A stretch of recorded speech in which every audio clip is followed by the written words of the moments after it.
आदम जिसका कहना ये था कि वो अपने बेटे हारून को लेकर कभी भी ये बात नहीं करेगा कि वो कंपनी को अलहदा करना चाहता है।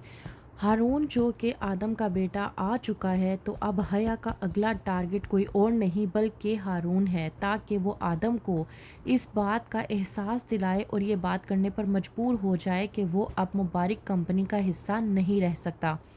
ड्रामे की नेक्स्ट एपिसोड में आप लोग देखेंगे कि हया जो कि साइमा रिफ़त अफ़ाक को घर से निकलवाने में पूरी तरह से कामयाब हो चुकी है।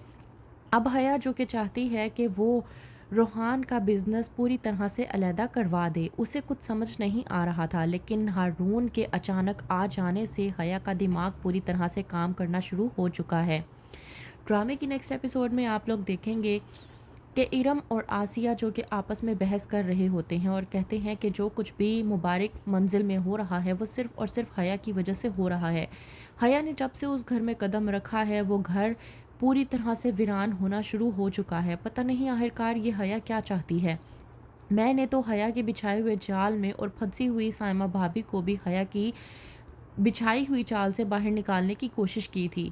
मैंने साइमा भाभी को बहुत समझाने की कोशिश की, लेकिन वो एक नहीं सुन रही मेरी। इरम की बात सुनने के बाद आसिया इरम को समझाती है कि तुम्हें मज़ीद साइमा को कुछ कहने की ज़रूरत नहीं है। वहीं पर इरम जब आसिया से कहती है कि नहीं, मैं उन्हें अकेला नहीं छोड़ सकती। वो अपने आप को समझदार तो दिखाती हैं, लेकिन वो समझदार बिल्कुल भी नहीं है। और ऐसा ना हो कि वो ऐसे में अपना और ज़रार भाई का घर बर्बाद कर लें, जो कि मैं बिल्कुल भी नहीं चाहती, क्योंकि मैं अब हया को किसी और का टारगेट नहीं बनाने दूंगी। हया ने मेरी ज़िंदगी तो बर्बाद करने की भरपूर कोशिश की और हमें उस घर से भी निकलवा दिया, लेकिन मैं नहीं चाहती कि वो अब किसी और का शिकार करे और कोई और इंसान उसका शिकार हो। इसलिए अब जो कोई भी उसका शिकार होगा, मैं उसके साथ खड़ी होंगी। वहीं पर दूसरी तरफ आदम जो कि बैठा होता है अपनी भाभी के साथ, मुबारक मस्तूर के साथ जब बात कर रहा होता है, तो वहीं पर रूहान और ज़रार भी मौजूद होते हैं कि अचानक से जब आ जाता है हारून, तो हारून को देखकर सब लोग बहुत ज़्यादा खुश हो जाते हैं। आदम जो कि अपने बेटे को देखकर खुशी से फूले नहीं समाता और कहता है कि तुम्हारी आ जाने की खबर से मैं बहुत ज़्यादा खुश हो चुका हूँ।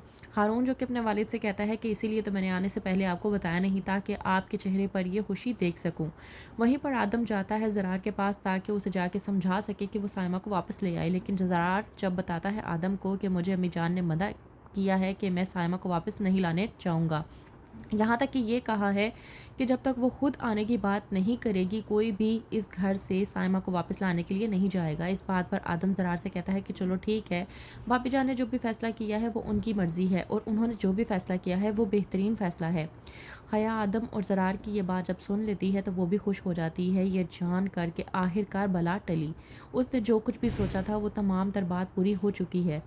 वहीं पर दूसरी तरफ इरम और आसिया को जब मालूम होता है कि हारून पाकिस्तान वापस आ चुका है, लेकिन हमसे मुलाकात के लिए नहीं आया, तो आसिया कहती है इरम से कि हो सकता है कि उन लोगों ने हारून के दिल में हमारे लिए बदगुमानी पैदा की हो, जिसकी वजह से वो यहाँ पर ना आया हो। इरम जो कि आसिया को समझाती है और कहती है कि अम्मी, जो कुछ भी है इसमें हारून की कोई गलती नहीं है। ज़ाहिर सी बात है, उन लोगों ने जो कुछ भी कहा होगा, हारून ने उनकी बात पर यकीन किया होगा।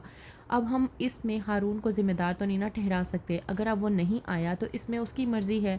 अगर वो नहीं हमसे मिलना चाहता तो हम लोग उसके साथ कोई ज़ोर ज़बरदस्ती नहीं कर सकते। हम तो बस इतना ही कह सकते हैं कि वो हमसे मुलाकात कर ले और उसकी गलतफ़हमी दूर हो जाए। तो क्या करेगी इरम? क्या वाक़ई ही में हया के चुंगल से सबको बचाने में हो जाएगी पूरी तरह से कामयाब? जानने के लिए देखते रहिए ड्रामा सीरियल हया।